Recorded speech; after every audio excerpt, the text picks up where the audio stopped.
غرور او تکبر راغلی او الحمدلله ټیټې سترګې له دې خاورې نه ځي. دا خاوره مخکې مونږ ویلې وه امارت اسلامي مشرانو د جګړې په لومړۍ کرښه کې د طالبانو نظامي قمندانانو دا خبره بار بار د اردو عسکرو ته کوله چې دا هیواد زما او ستا ده، دا اشغالګر به ځي دلته به ما او تا پاتې کېږو. دومره ظلم وکړه چې سبا دې په ځان لورېږي، دومره مې کش کړه ګریوان چې سبا دې خپل برداشت وي. خو هر انسان د انتقام عاطفه او حس لري. دا چې الحمدلله د اسلامي امارت مشرانو په جګړې کې په لومړۍ کرښه کې هغه اتلان غازیان چې د څنګ ملګري په شهادت رسېدلي، ورونه بچیان د دوی په مخ کې په شهادت رسېدلي، هغوی د انتقام حس نه لري، د عفو د بښنې حس لري. یقیني چې حیرانوونکی ده. لومړی وار ده چې د نړۍ په تاریخ کې داسې یو څه اتلان را پیدا کېږي او هغه خپل هغه دښمن چې د ده شهیدان په تبرونو وهل، د دوی جسدونه په ټانګونو پسې کشول، 20 کاله امریکایانو غلامي او مزدوري کړې وه، امریکایانو مزدوران صلیبیان زموږ کور ته راوستل. نن هماغه طالب برلاستی د هماغه طالب د فتح مینار ته رسېدلی، هماغه طالب د ورځې 20 نه تر 13 ولسوالۍ سقوط کوي، فتح کوي، خو د انتقام حس نه لري. نن به تاسو د طالبانو د دعوت و ارشاد عمومي مسؤل محترم امیرخان متقي صاحب لیدلی وي چې د عسکرو منځ ته ځي، څومره له مینې او له خلوص نه ډک ناسته ورسره کوي، په هماغه سپېره مځکه باندې ورسره کښېني. دا نه چې موږ چوکۍ نه پېژنو، موږ دبدبه نه پېژنو، موږ موټر او ضد د ذرې نه پېژنو، موږ داسې لکه دوی غوندې کاروانونه نه پېژنو، نه دا هر څه پېژنو. خو له دې ملت سره په خاوره باندې کېناستل، په خپل څادر نه فرش او قالینه جوړول او د هغه چا سره چې زموږ سره په دښمنۍ کې واقع دي او هغوی ته دومره له مینې او له خلوص نه ډکې خبرې او بیا په آخر کې د تکبیر بدرګم هغوی په خپله کوي. یعنې دا یو افتکار ده د طالبانو دپاره. دښمن هم باید دا وستایي، غلط تبلیغاتو نه لاس واخلئ. څومره کوشش وکړئ چې تاسو غلط تبلیغات وکئ، پروپاګانډ وکئ، د خلکو اذهان خراب کړئ. اوس نشي کولی. اوس هغه عسکر چې د طالبانو په لیکو کې طالبانو سره یو ځای شوي، هغوی هم چې خپلو منطقو ته ځي، نو دا خبره به په زغرده باندې کوي چې یاره طالبان له عاطفې او له ترحم نه ډک خلک دي. زه دا منم چې په جګړه کې وراني راځي، خو الحمدلله دا اوسنۍ کومه جګړه چې روانه ده، دښمنه تیم واوره، سوسیال خور او کلبسه خوره ټامي تیم واوره چې تا به طالب ته ویل پل نه ورانوي. اوس خو طالب پل نه ورانوي، اوس خو د ژوند عادي چارې روان دي، نه په چا بوج ده، نه چا نه انتقام اخیستل دي، نه دې ته ضرورت پیدا کېږي چې د طالب له ډاره د څوک هېواد پرې د مهاجر داسې مشکلات د په ځان تېر کړي. دا چې تا نه شوم زغملی خو ته ناکامه شولې، زه دې زغممه، زما دښمن زما په وینو د لاسونه سره دي، خو دا چې زغمم د دا درس ما ته اسلام را کړی. دغه اخلاق امارت اسلامي مجاهدین غازیان چې دا کوم څه کوي، دا د اسلام درس ده. سیکولره ته اوس هم په اسلام تاخت و تاز کوي، اوس هم په اسلام نیوکې کوي، اوس هم اسلامي نظام شتون د ځان دپاره خطر بولي. نه، دا وګوره دیموکراسي او سیکولریزم او حقوق بشر او هومن رایټس او نړیوال حقوقي بنسټونه د هغوی په وړاندې څه نه کېدل. طالب مو په ټانګو پسې کشول، طالب مو په ژوندینې غوښې په پلاس ویسته شکولې، طالب باندې به م لکه سپی غوندې خولې لګولې. نن هماغه طالب ده چې تی دښمن وې، تا نه شو زغملی، هغه دې زغمي. دلته خو یو بل سیستم هم روان ده. دلته دغه د کلب هاوس په نامه باندې ځینې بې ضمیره بې غیرته خلک ملحدان را یو ځای شوي دي، هغوی بیا دا تبلیغات کوي. تبلیغات هېڅ اثر نه کوي. طالب به منې، دا که تا طالب 20 کاله کې زغملی وای، طالب به نن دومره نه و پیاوړی شوی. دا که تا طالب ته زجر نه ورکولی، طالب د سکنجه کولی نه وای، طالب د په لسګونو کلونو د زندان د تورو تنبو شاته نه اچولی، نن به دغه د ضلالت حالت نه و، ظلم دې وکړه. دا چې تا ته ځینې خلک د صلح خبرې کوي، طالب ولې سوله نه کوي، ولې مذاکرات نه؟ د مذاکرات دروازې خو خلاص دي. د تا تللی وخت راغلی د سربازګیري کوي، طالبان وژني، دا څه رقم مذاکرات تا سره وکړي؟ تا د طالبانو د قطر د دفتر کوم غړی لیدلی ده په جنګ کې؟ خو ورشه مذاکراتو سره وکړه. اوس خو هغه وخت هم لاړه، نن نه 3 میاشتې مخکې، 2 میاشتې مخکې، کال مخکې چې ته د امریکانو د طالبانو تړون وشو، غونډه وشوله، هغوی امریکان ویل چې موږ له افغانستان نه وځو، که ته سیاسي وای، تا سیاست پېژندلی، تا انسانیت پېژندلی، په همغه ورځ باندې ته د دې هېواد اتل وې، د سولې مډال به د تا په غاړه کې پروت، خو تا ځان ونه پېژنده چې امریکانو سره تړون وشو، شړونګا شټاسر یا بې غیرته محبه دغه د جنګ د پروژو سالارانو ته وایم، تاسو به ویلو چې اوهو فرما 15,000 طالبان دي، هله ټول خوشي کوي. تللی به وي هلمند ته، مساکلات ته به تللی وي، د طالبانو لومړۍ کرښې ته به تللی وي، ورته ویلي به چې راځئ چې کینو. هېڅ ضرورت دې ته نه پیدا کېده چې کمیسون وټاکه، بیا پکې لانجې وکړو، بیا یو د ګلمرجان سي، بل د شاهجهان سي، یو شاه د قري سي، بل ماتکه سي، ایران ورته پاتې سي. قسم په خدای چې دا مو څه وکړه. نو اوس خو د وزن له لاسه ورکړه، اوس خو طالب هغه د درګر د ولسوالۍ درنه نیسي، مقاومت د له لاسه ورکړه، هغه روحیه د عسکرو له لاسه ورکړه، وزیران د تښتي، د پارلمان رئیسان د تښتي. بیا نړیوال حقوق بشر ته وګوره، د ښځو مدافعین سیکولرانو ته بدخشان کې تیاره ولاړه ده، وروره چارواکي پکې ورځي، ښځې کته پرېږدي، سړی نو خو داسې وکړئ که چېرته مساوات وي، باید دې تیارې ته یو ښځه یو سړی ختلی، ټول سړي وروخته، ښځې بیچاره په میدان کې پرېږدي. ښه ده اوس دا د چا ته پرېښوده؟ که طالب پنجابی پنجابي ته ښځه پرېږدي، ای خدای مو بیخ او بنیاد شین که څه څه هغه لکړه نسته، دغه مسواک ده. دا څه نخرې مو شروع کړي دي؟ دا د حقوق بشر والا ته وایم سیما سمار توړی اورې نرخزه کې بدخشان کې ښځې ټولې پرېښودلې. دا د دوی انسانیت ده. که چېرته ځې کابل ته ځې؟ هو کابل ته ځم. نو کابل دپاره هم طالبانو داسې یو زبردسته پلان جوړ کړی چې اکثریت د کابل د ادارې وزیران د اردو د دې مشران طالبانو سره په رابطه کې دي. کابل به په سوله ییز ډول باندې سوله ییز طالبان نیسي. پوه شئ؟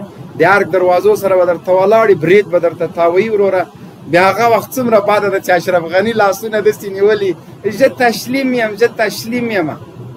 ګلمرجان د په هغه کې به هم د تاسو سیالي، شړونګا به هم زورونه وایي چې زه زر تسلیم سم، ګلمرجان به یې زورونه وایي چې زه زر تسلیم سم.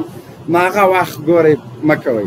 دغه اوس نه سر له سبا امریکانو ته سور خط کش کړئ، طالبانو ته وایي چې راځئ راځئ الله مو راوله. نو اوس هم در سره لږ چانس ته یو 15% که وغواړئ چې دغه بوج دې له ځان نه لرې کړې، دغه تور داغ دې له تندي لرې کړې. اوس هم درته شړونګا بابا د واټساپ شمېره درکومه، طالبانو سره اړیکه ونیسه، جلب جذب رئیس ته ورسه، امیر خان متقي هغه به در ولېږو، ارګ ته به یې در ولېږو. مونږ وادي اورېده د چا په کیسه کې نه یو.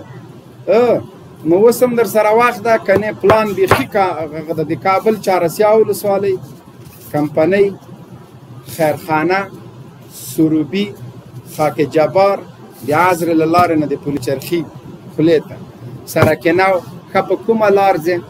اوس ته راته ووایه. شټاسر یا بده خبره نه ده چې طالب له دې ګریوانه رانیولی یو کشکهي دی. شړونګا دا بل ګلمرجان هغه خو چې راونیسې طالب اوس نه درته وایم، هغه به درته وایي لږ صبر وکړه چې د میک اپ صندوق مې راواخلم. د تاسو خو بیا دغه حال مه کوئ. جګړه د تاسو د وس کار نه ده. ګوره 250 هېوادونو په شتون کې تاسو دا جګړه ونه ګټله. مونږ چې درته ویلې غلامان یې، مونږ چې درته ویل مزدوران یې، مونږ چې درته ویلې خدای مو تباه و برباد که په هېڅ نه یې، خو تاسو نه منله. هغه د امریکان لاړه، سکاټ میلر دې لاړه، هر کې خدای پامانه یې وکړه. هغه د سکاټ میلر او د اشرف غني عکس وګورئ، بیچاره غلی ولاړ ده لکه د ښاروالۍ کارکوونکی. څومره عزت به دې و چې نن نه کال مخکې 2 کاله مخکې هغه وخت چې ته ولسمشر شولې، زه هغه وخت خو د زور نه رس د غلام وې، ټټو وې. دغه وروستي چانسونه خو به د لاسه نه ورکول. په دې وروسته وخت کې خو دې دا خبرې نه کولې او سینه لکه د بطخې داسې که خدای دې غر که پر که یاره سړیانو په شرمو وشرمېدلې. څه بې غیرته سړی غتې سینه وشکوه.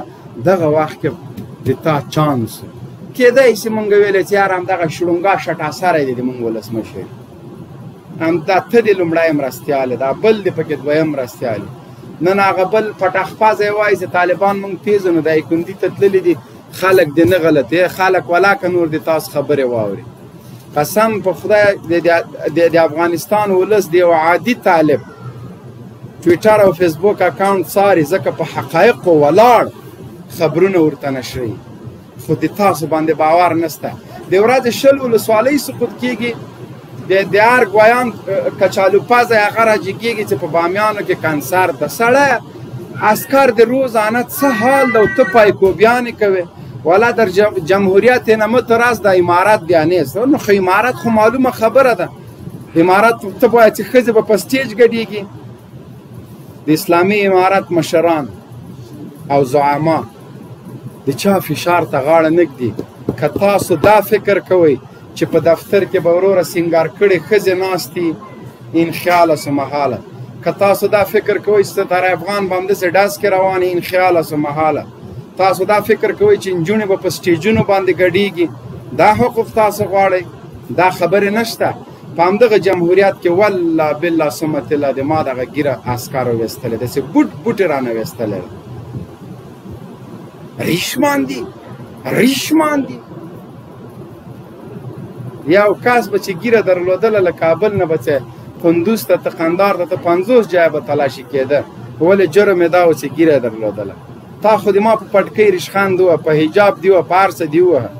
اوس دا بحثونه دلته خو تاسو نه ګورئ وروره. مونږ داسې جایو ته ځو چې ایران پاتې سي. یا وې لا پکې وایي طالبان د دې خاطره په شمال کې ډېر مخکې روان دي چې قتل مې کنه. خو ثبوت خو راوړاندې که طالب چېرته قتل کړی، تباه او برباد شي. خو سکه طالب چېرته قتل کړی ده؟ طالب خپل دښمن نه وژني. طالب هغه څوک نه وژني چې په سنګر کې د ده په مقابل کې ولاړ ده. ټوپک یې راخیستی، راکټ یې راخیستی، سلګونه طالبان شهیدان کړي، هغه ته څه نه وایي. نو د فتح روان بهیر په ټول هیواد کې روان ده.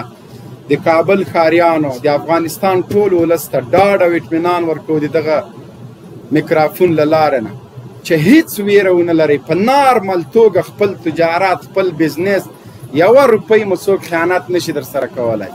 هیڅ څوک دا اجازه نه لري چې د مخالف په نامه باندې چا باندې تخت و تازو کې ویځوروي. د تاسو مال، د تاسو سر، د تاسو ناموس، د تاسو عزت ساتل د طالب دنده ده. دا د طالب وظیفه ده، دا یې فریضه ده چې ستا له مال او ستا له عزت نه به هغه ساتنه کوي. هیڅ مشکل نشته. نه د دکان بندوه، ما د کاروبار بندوه، ما د بانک بندوه، ما د سرمایه انتقالوه، هیڅ مه کوه. دا هیواد ستا ده، ته د دې هیواد مالک یې، ته په دې هیواد کې د ژوند کولو حق لرې. دا حق له تا نه هیڅوک نه اخلي، بلکې د دغه حق د حاصلولو دپاره طالب جان جګړه کړې ده. 20 کاله د امریکانو د اشغالګرو او د دغه فاسد نظام په وړاندې باندې درېدلی ده. نور به تا ته د ښاروالیو په 100 نومونو باندې غله نه درېږي چې ټکس راکړه. نور به ته په دې نامه نه ځورول کېږي چې هله دا ده او هله پلان ده او هله بستان ده. نور به د تا له دکان او هټۍ او د تا له قصابۍ نه مفتې غوښې څوک نه وړي. نور به ته په لکونه ډالر په جب کې ګرځوه، د تا محافظ او ساتونکی د مال طالب ده. صرافانو ته، ټولو تجارانو ته، ټولو افغانانو ته ډاډ او اطمینان ده. په نارمل شکل باندې خپل تجارت او بزنس کوئ. هغه سیمې چې ګڼ میشته د طالبان په هغه باندې د حملو اراده نه لري. د تاسو ملکی خلک، د تاسو اموال، د تاسو تجارتونه، د تاسو نر باندې خپل تجارت کوئ. وام اورېده یو چرس به نه خرڅوئ، یو شراب. دغه دوه شیونه کلک منې دي. نسوار هم باندې ګوره لږ لږ راوړئ، او سګرټ هم ځتینو بندوي. دغه شیونه باندې، دغه ډولکي دبړه دبړه دغه شیان باندې، نور هر څه آزاد دي. او زنګولې باندې دي دغه شیونه، دا د ډمتوب او د رقص او د ګډاخ باندې. نو دا طبله ماران نه پرېږدو. ډم به یې ډم به یې هنرمند، ډم ته هنرمند وایي. ملا ته، عالم ته، شیخ الحدیث ته چڼی وایي. چڼی ډم نه راته هنرمند جوړ که. خدای مو غرق او تباه او برباد که. نن مې بیخي چاته ویلي چې لایف شیر کوي. لایف در سره شیر کوي عزیزانو. هنرمندان ډمه یې راجیګه کړله. قطعه خاص د عملیاتو قمندانه یې کړله. زړونه مو پړک وچوه. هغه سکاټ میلر بدماش مو هم لاړه. د هغه له تګ سره نو بیخي تاسو بل څه کوئ وروره څه کوئ عسکر جانه څوک دې غلط نه کړي اوس هم د افغانستان سرمایه روزانه په میلیونونو ډالر لوټل کېږي غلا کېږي وړل کېږي تا ته تنخوا نشته د تا یې عشا نشته د تا یې باتا نشته تر هغه پورې د حکومت چې تر څو ژوندی او جګړه کوي په هغه حالت کې هم تا ته ډوډۍ نه در رسېږي پاس له هغه چې مړ سې لاړې بره به خیر خپل کار دی که ولاکه د قبر لا معلومي لا یې خپرونه ښه دراز کې شعر کوي چې نن 10,000 کسان باید شعر کې ځکه موږ قضایي کړې ده د مانځه قضایي وي د روژې وي د لایف به نه وي قضایي راوړنه بیا وروره خپل پارک کې 19 رقمه غواکې خوري عسکر ته سنګر ته د خره غواښه لېږله خدای مو غرق نه که عسکرو نه ماغه شیونه جوړ کړه عسکر جانه ګوره څوک دې غلط نه کړي طالب د خپل ورور ده د دې هېواد بچی ده ستا رښتینی ساتونکی ده راشه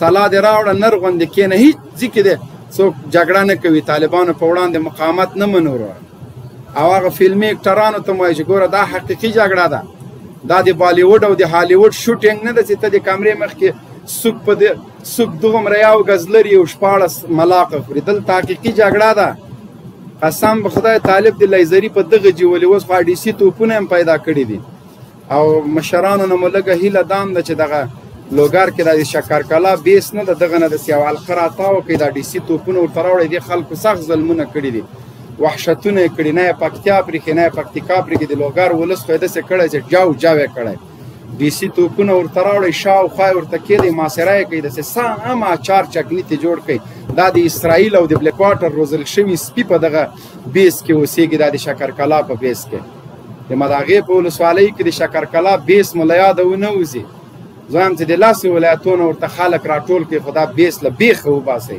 دا د کابل دروازه ده دا بیس پرې نه ږدئ دغسې دومره خلک ځورولي دي تسلیم سي تسلیمیږي څلېرې ساعته وخت ورکړئ کنې وروره بیخي ووهئ سار یې ونیسئ ټولو مشرانو نه مو هیله دا ده ارزو مو دا ده تمنا مو دا ده د لوګر خلک هم دغه ته سترګې په لار دي دغه یو اشر غواړي دومره غټ بیس یې جوړ کړی دغه جنه د برطانویانو د انګلیسانو طیارو به هم له دې پرواز کوه او خلک یې حتی د افغانانو دا د لاس ویښتان نه دي دا یې هم ورته سره کړي رنګ کړي دي سترګو کې لینزه چې شنې سترګې او ویښتان هر څه یې سره کړي سم لکه امریکایانو غوندې جوړ کړي دي دوی داسې چاپهمارانو اوس باد وتلی ده محاصره یې کوي لکه دا نورو ولایتو غوندې پاکه ترې محاصره تاو کوي 4 ساعته وخت ورکوي یو غړچ ورکوي چې ایسته کیسه ختمه شي په یوه دشته کې جوړ کړی بله ورځ میدان وردګو ته اکمالاتي قوه روانه وه په لاره کې مجاهدینو داسې تخړې پخړې کړه نور دا شیونه انتن نه ورکوي طالب جانه ډي سي توپ درنه لرې مونږ یې غواړو چې استعمال یې کړي په دې خلکو باندې هلیکاپټر دې پیدا کړي ډرون لرې ښه قوي یې نن سبا در باندې خبرېږو د ورځې 15,000 میله سلا خو د تنا په وردګو کې ونیوله ځان به نه غلی کوئ ښه کافي سلا لرئ وروره ښه مالداره سوي یې نن سبا لا یې خورونه درنه شعر کې په خدای طالبانو داسې سلاوې پیدا کړي دي خدا 800 دي که زر دانې خو تنا حامي ټانګونه ورسره دي وڅه یې مړله کې هی رینجر خو بې حسابه دي بله ورځ یې وراتېلې رینجر خو تر 15,000 ما اوښتي دي او دا ډي سي توپونه دا خو تنا په د میدان وردګو په بیس کې خو دا 500 دانې ډي سي توپونه نیول که څومره مرمۍ هم ښه ورسره پرېمانه دي وې ډزوی دي دوی د خدای بیخ شین کي دا به بیا موږ په چا استعمالوو څوک تسلیمیږي یو ځای کېږي امارات سره هغه د کنې ډي سي توپونه دي داسې محاصره کوی بس لکه دا د وردګو د هغه بیس هم چې محاصره کړی همدغه دا د دشت توپ بیس دا خلک دا څوک چې زور کوي هغوی سره د زور په ژبه غږېږي او مونږ امارات ته سترګې په لار امارات اوس هغه امارات نه ده اوس وروره لیزري قطعه ده سره قطعه ده بیګرنمان قطعه ده ماسره قطعه ده په دې سارې وله قطعه ده او خراغلاس قطعه ده دومره قطعې دي دا قطعې خو داسې غلي ولاکه طالبانو تاسو هم رانه تېر سئ دومره ډېره سلام نیولې ده راوی خړوي په دې شکرکلا باندې کابل محاصره کوي اوس هم محاصره د کابل خاک جبار کې طالبان دي موسهي کې طالبان دي چارسیا کې طالبان دي کمپنۍ کې طالبان دي خیرخانه کې طالبان دي سرکناو کې طالبان دي سروبي کې دغه پلچرخي سره دغلته طالبان دي د سرازم عباس سره شاوخوا طالبانو نیولی ده مکمل کابل محاصره ده، تیارو ضد پیدا شوی ده وروره، تیارې ځله د میدانه جګ سي ولوبئ. تیارو کې تښتېدلی نه سئ وروره، کابل کې به اوسېږئ، راځئ به دلته بېغامه طالبانو سره یو ځای کېږئ. ودې د طالبانو نظامي تکتیک دې ولید څنګه یې راټول کړلې، لکه سړی چې کوټه څنډي اول بالښتونه وباسي، بیا توشک یې وباسي، بیا بسترې وباسي، بیا میزونه وباسي، آخر کې قالین ته څرنډ وار کې ایستله غړله او بغاړه یې درته ودروي. همدقسې کار یې تاسو سره وکړ. غلو، چرواکان. شاهین صاحب قاري صاحب ته لینک ولېږه. قاري صاحب وادي اورېده راځه چې ملګري ټول مبین صاحب قاري صاحب ته لېږلی دی ولې نه راځي؟ قاري صاحب راځه وادي اورېده، الله پاک دې راوله، پرېږده چای مای به چې کښه مخکې به ځو ورو ورو. قاري صاحب چای دې ښه صحیح وچښه، یخې اوبه وچښه، بس راځه زه له خیره سره. خدای عجیبه قصې روانې کړي دي. وروره وربند کې راغی جلال آباد کې طالبه، قسم په خدای که نن خو د ابل د سی آی او د بلیک واټر د جاسوس هوا موتلی وای، طالبان د جګړې له لارې قدرت ته نسي رسېدلی. ولې دا دومره ولسوالۍ چې ونیولې دا یاره اسکر ته کنزا کوي، وره چی میکنی پر پدر از وان حالت شود تو بگو. هغه اسکر غواړي چې په باټو په پرړو باندې راولي او بیا ورته ووایي چې ښه هغه اسکر هوښیار، هغه د دشت توپ قمندان محب صالح ورته زنګ وویلی چې پرې نه ږدې، قبضه د تا په لاس کې ده. هغه یې ښه وایي کمانډو راولېږه، وایي درلېږم. دا څومره کمانډو ده، ټول د 15,000 کمانډویان دي، هغه دې په طالبانو باندې سټ کړل. خدای مو خوار نه که، مونږ یې لذا دا کمانډو به مکمله مونږ ونیسو، د دې به کوم هېواد سره مو که څه مشکل راغی دا به پرې ورپسې کړو. خبر نه و چې کمانډویان له عسکرو نه بې غیرته دي. 10 سره بیا 14 رقمه هغه کوي. هغه د عظیمي زوی خو مو لید څنګه چاخې پاخې پروت و. نو تاسو ټول نه مو هیله دا ده چې کمانډو ممانډو انتن نه ورکوي، غلط نه سئ. د دشت توپ قمندانه سلام ده درته چې جګړه دې ونه کړه، نر سړی کولی دې هم نه شو وادي اورېده، خو ځه مونږ به درته ووایو چې نرې. نو تاسو داسې کار وکړئ چې تاسو لایف شیر کوئ. او طالب جان هغه طالب جان چې په ټوله دنیا کې یوه لږ ځای نه درلوده، هغه طالب چې چا له یو جوړ چپلکو سره نشو زغملی، هغه طالب چې چا له خالي قلم سره نشو زغملی، نن هغه د په ټول هېواد باندې واکمن شو. لله الحمد. دا د الله تعالی نصرت ده. طالب جانه دغه ملت ته غېږه ورکړه، دې ملت ته غېږه خلاصه کړه، دې ملت ته مینه ورکړه چې دغه ملت تا سره ودرېده.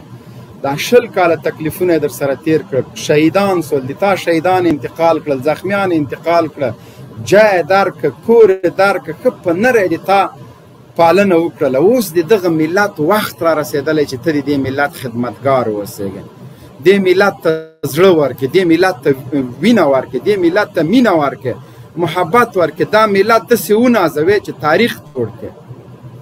ځکه دې ملت سختې قربانۍ ورکړې، د تا د نوم په سر باندې بسته کلي د خاینانو او خنزیرانو بمبار کړه، لایق خورانو سره وخوړوئ او د زړونو هغه لایکونه نه دي هغه هم راشغوئ. پوه شولې؟ نور مونږ ذاتي هېچا سره مشکل نه لرو. امارت هغه خلک معاف کړل چې هغوی زرګونه طالبان شهیدان کړي. دلته بس وروره ګوله رابسې، ته باید امارت د دوی شخصي د داسې به وکړو هسې به وکړو. نه، مشران که پوهېږي، د مشرانو هر فیصلې ته مونږ لبیک وایو، ښه راغلاست ورته وایو. د مشرانو فیصله، د مشرانو امر دا باید په جای شي، اطاعت له مشرانو نه وشي. د مشرانو هره خبره هغه د دې ملت او د ځان په ګټه وبولي. دغه د تسلیمي لړۍ چې کومه روانه ده، دا ټول د مشرانو حکمت او لاسته راوړنه د هغوی زغم، د هغوی برداشت. ته څه فکر کوې طالب جانه چې ستا هغه قربانۍ به زموږ مشرانو له یاده ویستلې؟ کله و حاشا. مشران هغه څه کوي چې ستا په ګټه وي، ستا د راتلونکي په ګټه باندې وي.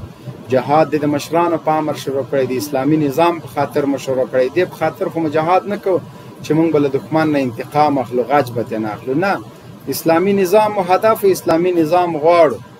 دا چې لا طالب راغلی نه، د هغه کومه ورځ یو دوه چرسیانو د غره په سر کې ناستو چې ځانونه یې ټره کړي وو، بوغې موغې وهلې وې، نېشه سوي یو بل تیل والا دې غونډۍ کې څه ښه ګلان کرلی وای، ښه وروره ګله چمن مو جوړ کړی وای، ښه ونې مو کرلی وای، بل ورتیلي وای ښه که دا ګاونډیان راسي او دا ونې راته ماتې کړي دا چمن راته په بل مخ کې بل ورتیلي چې والا دا دې هم ښه خبره وکړه، ښه څه کوو زه چې ورسو ګاونډي دروازه یې ټکولې ټک ټک ټک څه چل ده به هلک راوباسه کوم یو دا دراز او غپ په وهلو یې شروع کړه.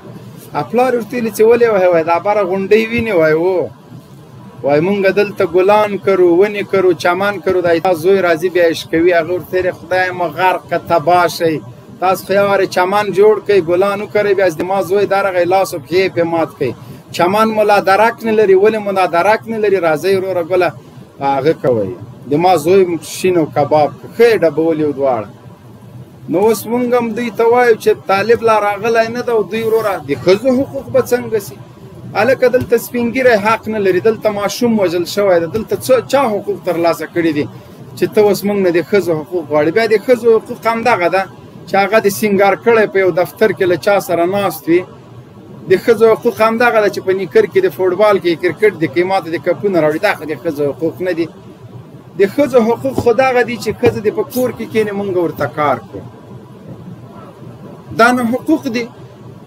ښځه د لګیا یې وروره پخسې دي وهي موټرواني دي کوي یا د ښځه په تیارو کې ناسته کلینډري دي کوي خلکو سړیو ته دې اوبه وړي د ښځو دغومره کم حیثیت ده نه ښځه د عزت خاوند ده باید عزت ورکول شي.